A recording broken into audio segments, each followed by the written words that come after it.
Hello, everyone. So far this week, we've been talking about how we can model basic heat transfer events and use some of this information kind of practically. But one of the important things to make note of is that in practice, most heat transfer in industrial chemistry settings is typically designed to take place in specifically designed unit operations. And that's our good old friend, the heat exchanger. So we're going to be talking a little bit more about some of the design considerations that go into good heat exchangers. So typically, these work by pumping some sort of cool fluid past some sort of warm fluid. For maximum design practices, you often want to design something that needs to be cooled, like a product, with something that needs to be heated, like a precursor material. So specifically, you can imagine setting up something like a distillation apparatus, where we have a reboiler and a condenser. You can often use some sort of intermediate fluid, which may say uh, connect these two systems, as it will warm up everything in the reboiler and cool off everything in the condenser. So generally, the simplest form of a heat exchanger is what's called a double pipe heat exchanger. So in this general idea, as you can see on the right, I have some sort of pipe that I need that contains a fluid that either needs to be warmed or cooled, and it's surrounded by essentially a cooling jacket. This is more or less uh, a simple modification of a lot of the condensers that we use in a typical organic chemistry lab. These are often referred to as shell and tube exchangers. And the reason why is because you can imagine I have a central tube surrounded by an exterior shell. However, in order to design these to essentially work on more of a continuous basis, we're going to be aiming at trying to obtain a constant rate of heat transfer. And this rate of heat transfer can be calculated often in between something like a energy balance to obtain the optimum amount of heat transfer, but also with our classic modified Fourier equation, where I'm modeling the heat flux based on our um, overall heat transfer coefficient and the change in temperature. But you can also turn this into the actual heat flow that we may determine from a energy balance by factoring in the area as well. So again, the heat flow is going to be dependent highly upon our overall heat transfer coefficient, which is going to be dependent upon the identity of the materials used, as well as uh, as the convective heat transfer coefficients for the two fluids that are exchanging temperature. But we also are going to have a control on the temperature difference and the area. In practice, our overall heat transfer coefficient is usually dictated by the materials we need to use, which is more of a design feature.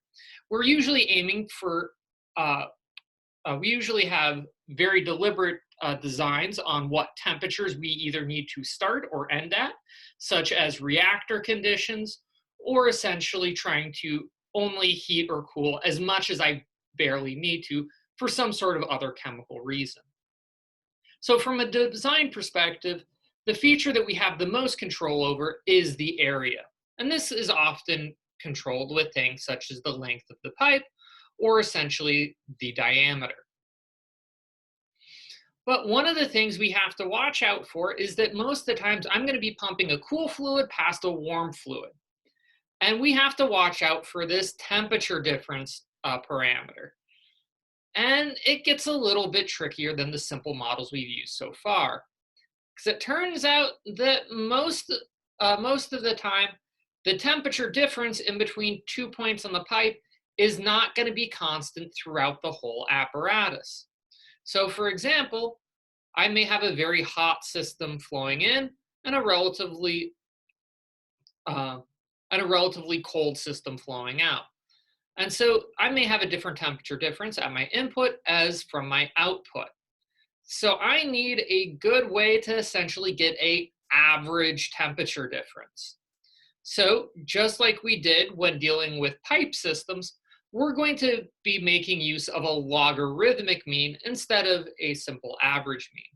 So what we're going to do is replace our difference in temperature with a with the difference in temperature, with the log mean of the difference in temperature. And just like we did for area, this is going to be related to the difference in temperature at the top of my apparatus and the bottom of my apparatus. Uh, all, um, all normalized by the natural log of the ratio of these two temperatures. It is worth noting that based on the beautifulness that is logs, if you switch top and bottom, you will get the same number, including signs. So let's go ahead and try and compare what we're going to be calling a parallel flow system, where I have my hot and cold fluids all flowing in the same direction, versus what's called a counter current flow pattern, where I have my cold fluid flowing in the opposite direction of my hot fluid. And these are going to end up resulting in two different temperature regimes. So one of the things you may notice is if I have a parallel or co-current flow system, I'm going to start with a very big temperature difference. And then if I make an infinitely long apparatus, they will essentially exponentially approach the exact same temperature. So this puts a direct limit on how hot I can cool my, or how cold I can cool my hot fluid and how hot I can warm my cold fluid, which is actually fairly inconvenient. The other alternative option is I can set up what's called a countercurrent flow design. So when I'm running my cold versus my, in the opposite direction as my hot, what ends up happening is that my hot fluid will eventually be cooled down to a temperature that's going to be approximately as cold as my inlet. Because if I run the system infinitely long, I should hopefully be able to get these two fluids down to the same temperature. In comparison, I might be able to get my cold fluid all the way up to the same temperature as my hot inlet, again, under an infinite length regime.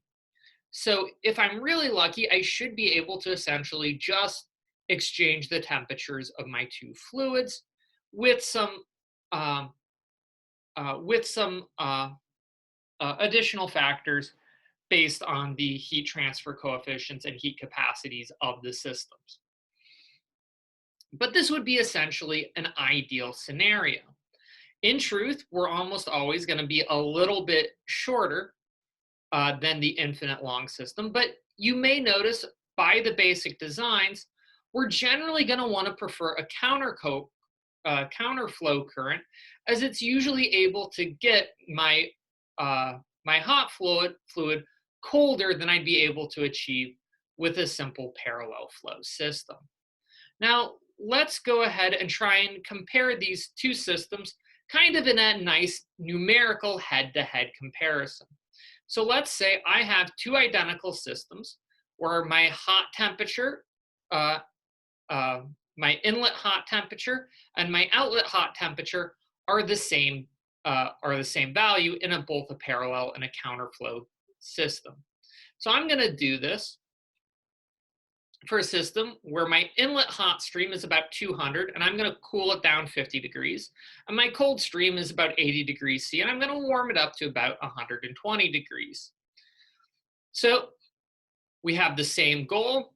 It's worth noting that a counterflow system can often obtain outlet temps that a parallel flow system can't. But even under the considerations that we have, that they're able to achieve the same output levels, let's see how much bigger a parallel flow system would have to be than a counterflow system to obtain this same sort of temperature exchange. So in order to do this, we're going to make use of our good old friend, the Fourier's law. And in order to first model the system, and what we're going to be trying to directly compare is the relative areas needed for a parallel versus a counterflow system. We're going to assume that they're made of the same materials, so we can ignore the overall heat transfer coefficient and focus in on the different log means. So if I have a parallel flow, this is one of the things where you might have to be a little bit cautious. So again, if I have a parallel flow, my top is going to be the outlet streams for both cases. So I'm going to be taking the difference of the outlet temps minus the difference of the inlet temps, and then the natural log of this same ratio. When I do this, I find that the average temperature difference in between the two streams is about 65 degrees C. It might be much bigger at the beginning with a difference of 120, but it's relatively smaller at the end of about 30. So in the end, we have an average temperature difference of 65, which will inform the heat transfer rate.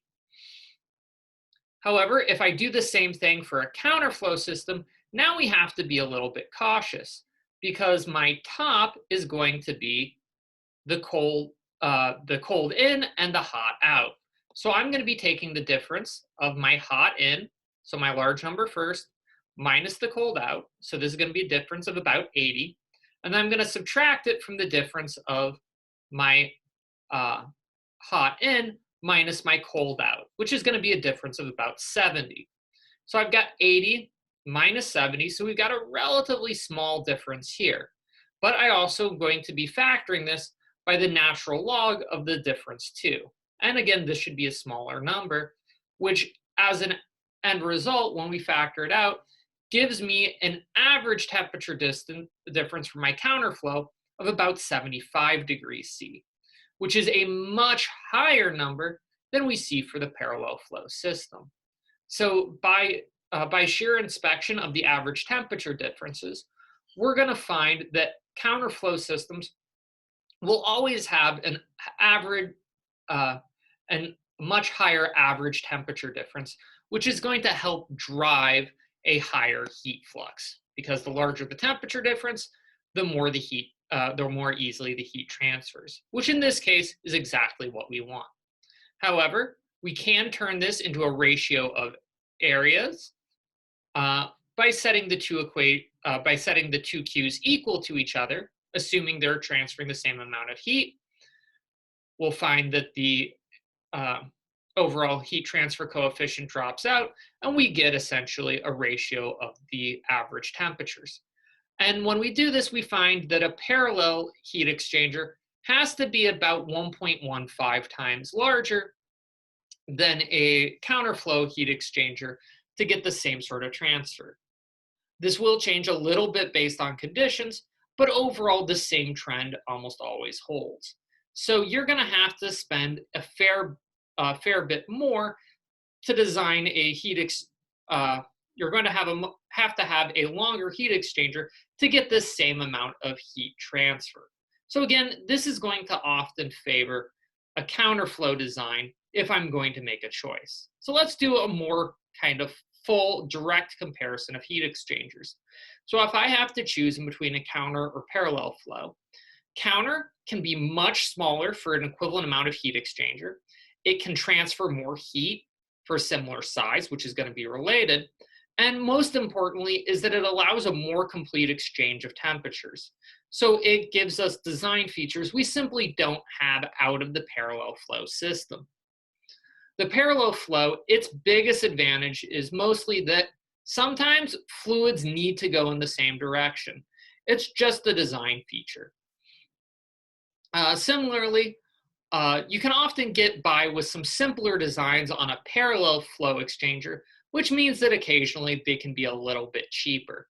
But in general, it's mostly this design limitation, which results in people tending to use parallel flow. So just remember, if you have a choice and you need to use a heat exchanger, try and make it counterflow if you can. However, a simple shell and tube heat exchanger can be insufficient. Uh, uh, uh, a simple tube heat exchanger can be a little inefficient. So we often prefer going to a full set of shell and tube heat exchangers. So this one takes the basic principle we saw previously and adds in a couple of extra design features. If I can, I'm going to be running it countercurrent. But what we have is a big general shell running my cooling fluid, but occasionally my heating fluid, depending on configurations.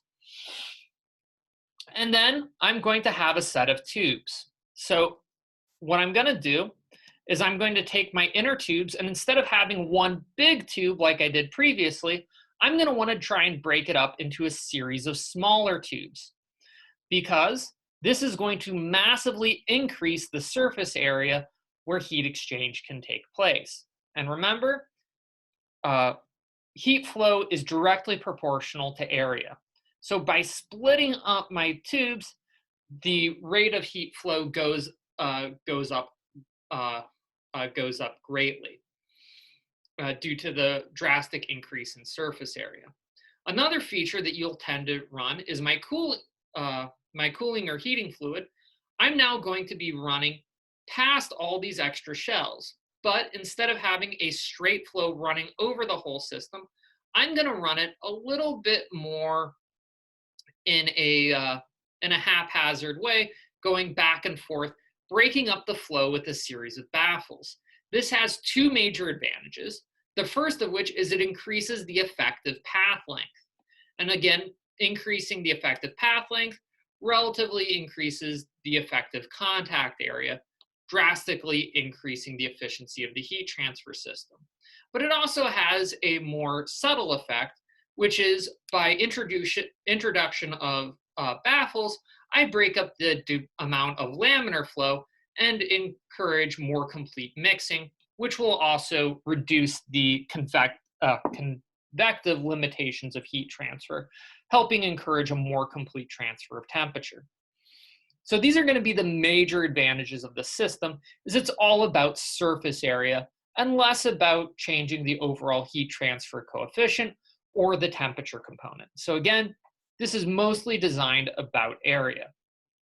However, by introducing these extra baffles and smaller tubes, I increase the surface area, but it turns out there's a couple of tricks I can do to increase the surface area even more. And I can do this by making a two-pass heat exchanger. And this is essentially the idea of now, instead of my tubes just running straight through the shell once, I run them in, they go to the end of the tube, where they end up going to a mixing area, and then get pushed through to make a second pass. I tend to keep the same number of baffles in my general heat exchanger, or my in the shell side, but by adding this extra U, I increased the effective length of the system drastically. I effectively doubled it. But it turns out that I did so by introducing both a countercurrent, both a co-current flow and a countercurrent. So now instead of the whole system running countercurrent, I have both counter and parallel. So I do see a slight loss of efficiency in that perspective. But again, biggest advantage of the system is it's worth having that slight loss of efficiency and having the whole thing run countercurrent by the doubling of the effective surface area. However, one of the tricks you can do to increase the power of the system even more is more or less by adding in extra passes. So you may end up imagining this running 3 or 4 times, as well as increasing the number of baffles in my shell side, simply to increase the surface area even more. However, there's also an additional advantage that's worth noting, because one of the major disadvantages of a countercurrent system is essentially in these geographical logistic constraints, where I had to essentially move my system around, move where my fluids come in and out. In this two pass, we end up having the major advantage that I have more or less uninterrupted flow of my fluid as it keeps going in a straight line with a slight off branch to the heat exchanger, which might be easier to sneak in somewhere along the chemical production route. So this does have some certain certain advantages in terms of plant design.